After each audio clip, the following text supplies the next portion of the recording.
122mm howitzer M1938, M-30, is a Soviet-produced 121.92mm howitzer. This weapon was designed by a team led by Petrov in the late 1930s, with production occurring from 1939 until 1955, when it was replaced by the 2A-18 D-30 howitzer. During World War II, this artillery was the main support artillery for Soviet Red Army division-level combat units, and some captured M-30 howitzers were also used by the Nazi German and Finnish armies.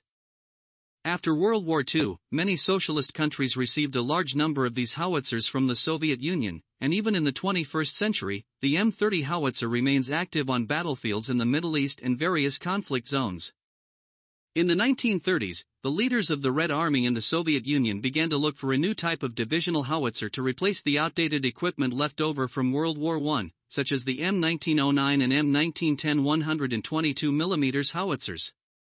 The initial prototype design was completed under the supervision of German engineers at the KB2 Design Bureau, known as the Lubbock scheme. This scheme was approved in 1932 and was named the 1934 model 122mm howitzer in 1934. It featured a barrel length of 23 calibers, approximately 2.8 meters, with an elevation range from 7 degrees to 50 degrees, a combat weight of 2.25 tons, and a mobile weight of 2.8 tons.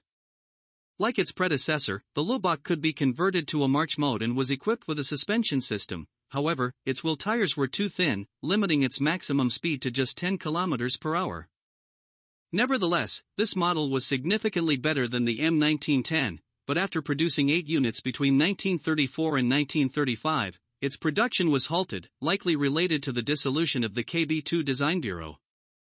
In the mid-1930s, the Soviet Union considered switching to the popular 105mm howitzers used by other countries.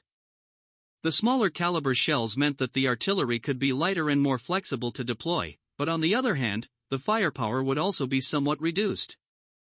At the same time, neither the past Russia nor the present Soviet Union had experience in producing or using 105mm howitzers, while the 122mm artillery had long been in production and used as a main weapon, with a large quantity of ammunition already produced.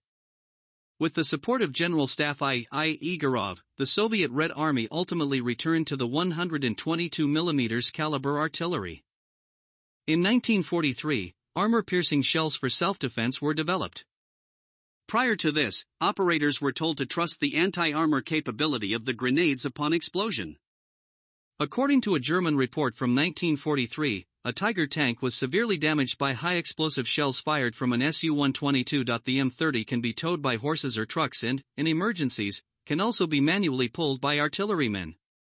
After the 1960s, this type of artillery began to be replaced by the D-30 howitzer, but artillery training films made in the Soviet Union during the 1960s still used the M-30 as the subject of explanation because the authors believed this type of artillery was more representative. A large number of M-30 artillery pieces were captured by Nazi Germany between 1941 and 1942 and were designated as the 12.2 cm SFH-396R. In 1943, Germany produced 424,000 rounds of 122mm shells for these guns. In 1944 the production increased to 696,000 rounds, while in the final year of the war it decreased to 133,000 rounds. Some M-30s were used in Germany's Atlantic Wall. The Finnish army also captured 41 minutes and -30 seconds and classified them as 122H-38, firing a total of 13,298 shells. These artillery pieces were well received by the artillery units, with some still being used for training new recruits until the mid-1980s.